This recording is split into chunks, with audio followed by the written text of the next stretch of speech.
Welcome back to my channel, friends. Today we are going to discuss a very important concept related to intraday trading. We will understand here when to buy a top gainer and when to sell a top loser just by watching the index chart. So, taking today's session's example, we will illustrate this concept and understand when to buy a top gainer. So, आज के session में Nifty एक up move दिया starting के 20 minutes में and then it went into a consolidation as we can see here. Okay, इतने time में हमें टॉप लूज़र और टॉप गेनर का पता चल जाता है कि कौन सा स्टॉक आज ऊपर जा रहा है, कौन सा स्टॉक नीचे आ रहा है. उसके बाद ये 10:35 में निफ्टी ने एक ब्रेकआउट दिया और उसके बाद ये धीरे धीरे ऊपर चलता गया. It was not a very big move but slowly ये ऊपर जा रहा था. तो हम देखते हैं आज का टॉप गेनर कौन था. From first candle itself Bajaj finance was very strong, escort was very strong.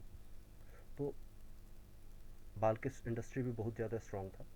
तो हम सबसे पहले देखते हैं बजाज फाइनेंस का चार्ट और कंपेयर करते हैं निफ्टी के चार्ट से कि ऐसा हुआ क्या था कि हमको पता चल जाता है कि हाँ बजाज फाइनेंस हमें बाय करना था, राइट. तो ये बजाज फाइनेंस का चार्ट ओपन कर लिया मैंने.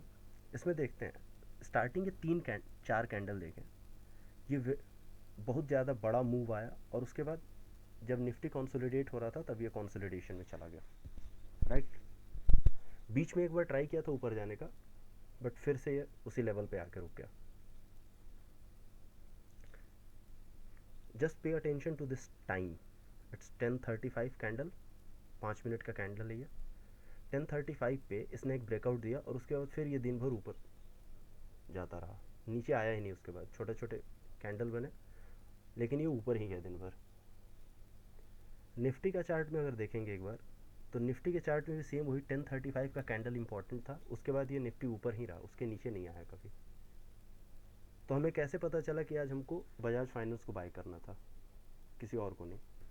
हमने देखा स्टार्टिंग के 3-4 कैंडल इसने बड़े कैंडल बनाया. उसके बाद जब निफ्टी कंसोलिडेट हो रहा था तो ये भी कंसोलिडेशन में था लेकिन निफ्टी में ज़्यादा फॉल हो रहा था लेकिन बजाज फाइनेंस में कम हो रहा था. That indicates that Bajaj finance is relatively stronger. Nifty तो स्ट्रॉन्ग था लेकिन बजाज फाइनेंस उसमें भी ज़्यादा स्ट्रॉन्ग था. सेकंड चार्ट हम देखते हैं बालकृष्ण इंडस्ट्री का. बालकृष्ण इंडस्ट्री में भी सेम स्टोरी है, थोड़ी सी और ज़्यादा बेटर है आई थिंक. इसमें स्टार्टिंग के 15 मिनट्स तो कंसोलिडेट होता रहा लेकिन एक बार ये ऊपर जाना स्टार्ट किया और इवन निफ्टी कंसोलिडेट हो रहा था लेकिन ये ऊपर जा रहा था. और 10:35 का कैंडल जब निफ्टी में ब्रेकआउट दे रहा था उससे पहले ही, निफ्टी का ब्रेकआउट से पहले ही बालकृष्ण इंडस्ट्री ने एक बड़ा कैंडल बनाया और उसके बाद इट डिडंट लुक बैक. उसके बाद ये ऊपर चलता चला गया और it touched around 1480 level. The third stock is Scotts. Scotts में भी देखें स्टार्टिंग के 3 कैंडल में बड़ा मूव आया, ह्यूज वॉल्यूम और अराउंड 3% के आसपास ये ऊपर था. उसके बाद जब निफ्टी कंसोलिडेशन में गया, just look at this time, 9:25 ये कैंडल है और निफ्टी के चार्ट में देखें ये कैंडल 9:35. ओके, तो निफ्टी यहाँ से कंसोलिडेट हुआ और स्कॉट यहाँ पे कंसोलिडेट हुआ, मतलब एक फ्लैग टाइप का पैटर्न स्कॉट्स में बनाया. निफ्टी के साथ साथ कंसोलिडेट हो रहा था लेकिन निफ्टी से पहले ही इसने ब्रेकआउट दे दिया. तो जो स्ट्रॉन्ग स्टॉक होंगे वो निफ्टी के ब्रेकआउट देने से पहले ही, इवन जब कंसोलिडेशन में रहेगा तभी ये ब्रेकआउट दे देंगे और उसके बाद ये दिन भर ऊपर जाता चला गया. Now we are going to pay attention to other side of this concept. Means ऐसा भी हो सकता है कि हम किसी वीक स्टॉक में पड़ जाएं और हमें लगे कि ये स्ट्रॉन्ग है लेकिन उसको कैसे आइडेंटिफाई करें.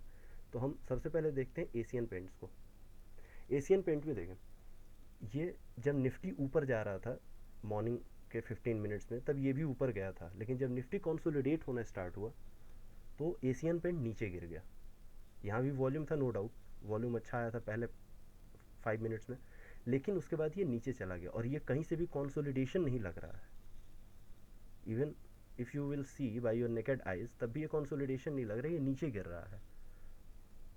उसके बाद फिर ये ऊपर गया, फिर नीचे आ गया. तो कोई क्लियर कट मूव नहीं दिख रहा है, तो वी कैन क्लियरली आइडेंटिफाई कि no, it's not going to perform today, it's not its day. चलो एक नज़र डालते हैं हम लोग टेक महिंद्रा पे। टेक महिंद्रा में क्या हुआ कि पहले ये टॉप लूज़र बन सकता था, राइट, क्योंकि पहले कैंडल पे देखो एक रेड कैंडल बना, बड़ा कैंडल बना था, इंडिसीजन टाइप का बोल सकते हैं, और यहाँ पे कंसोलिडेट होने लगा, ठीक है, क्योंकि निफ्टी स्ट्रांग था इसलिए ये ज़्यादा नीचे नहीं गया। सपोज अगर निफ्टी वीक होता तो ये टॉप लूज़र बन सकता था tech Mahindra, but actually Nifty was strong, so it got support from Nifty itself. पूरा मार्केट स्ट्रांग था इसलिए आईटी स्टॉक आज सपोर्ट मिल गया उन लोगों को, अदरवाइज आईटी स्टॉक आज गिर सकते थे ज़्यादा। तो अभी तक हमने ये समझा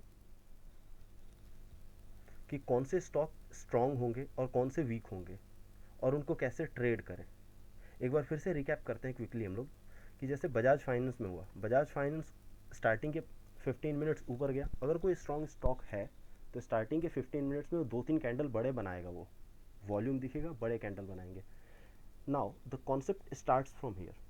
अगर उसके बाद वो स्टॉक अगर कंसोलिडेशन में 2-3 छोटे छोटे कैंडल्स बनाता है, 3-4-5 doesn't matter at all, 2 candle भी बना सकता है, 4 भी बना सकता है, लेकिन छोटे छोटे कैंडल बनाने चाहिए और उसी टॉप के आसपास ही। जब ऐसा होगा तब आप समझ लो कि हाँ ये स्टॉक जो है आज स्ट्रांग है, और अगर इंडेक्स में ब्रेकआउट आ रहा है तो हमें इसको ट्रेड करना है बाइंग साइड में। अगर सिमिलर कॉन्सेप्ट हम लगा सकते हैं अपोजिट साइड में कि अगर कोई स्टॉक वीक है और उस दिन निफ्टी वीक हो रहा है तो हम क्या करेंगे, पहले ये देखें कौन सा स्टॉक पहले 15 मिनट्स में गिरा है, 5-10 मिनट्स में कौन सा स्टॉक गिरा है, 2 कैंडल रेड बना दिए, तीसरा चौथा पांचवा कैंडल सपोज वो एक छोटा छोटा कैंडल उसी रेंज में बना रहा है अपने नीचे या ऊपर कहीं भी, उसके बाद एक ब्रेकआउट दे रहा है तो हम एंट्री लेंगे, राइट। जैसे इसी कॉन्सेप्ट को हम अपोजिट साइड में भी लगा सकते हैं।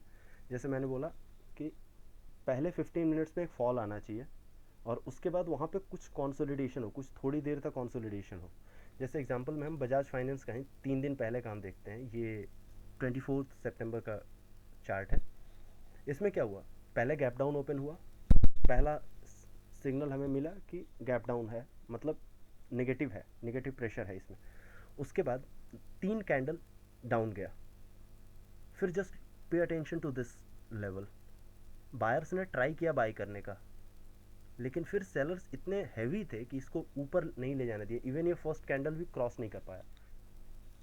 और उसके बाद जब ये कैंडल पे ब्रेकआउट आया यहाँ पे, फिर ये लगातार गिरता चला गया। तो हमें बाइंग और सेलिंग के लिए बस 2 कॉन्सेप्ट्स को ध्यान रखना है। पहला, जो स्ट्रॉन्ग स्टॉक होगा वो पहले निफ्टी के साथ साथ, या फिर बोल सकते हैं पूरे मार्केट के साथ साथ ऊपर जाएगा। मार्केट इवन कंसोलिडेशन में आएगा या फिर डाउनफॉल में आएगा, लेकिन स्टॉक जो होगा अगर स्ट्रांग है तो वो गिरेगा नहीं, वो वहीं पे रुक जाएगा, 4-5 कैंडल वहाँ बनाएगा, उसके बाद फिर मार्केट कहीं भी जाए वो अपने रास्ते चला जाएगा।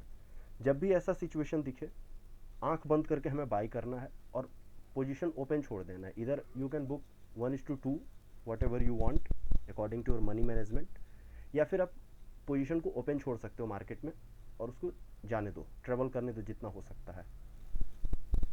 होप आपको पसंद आया हो, ये कॉन्सेप्ट समझ आया हो। काफ़ी सिंपल प्राइस एक्शन सीखेंगे हम लोग इस चैनल पे। सब्सक्राइब करें ताकि मैं नेक्स्ट वीडियो जब अपलोड करूं तो आपको नोटिफिकेशन मिल जाए। और इसके नीचे मैंने अपना लिंक भी शेयर कर दिया है इंस्टाग्राम प्रोफाइल का, जहाँ पे आप मुझे फॉलो कर सकते हैं। वहाँ मैं स्विंग ट्रेडिंग से रिलेटेड नए नए ट्रेड सेटअप्स जो हैं, प्योर प्राइस एक्शन बेस्ट, मैं पोस्ट करते रहता हूँ, उसको आप देख के सीख सकते हैं, लर्न कर सकते हैं। Thank you for watching, thank you so much.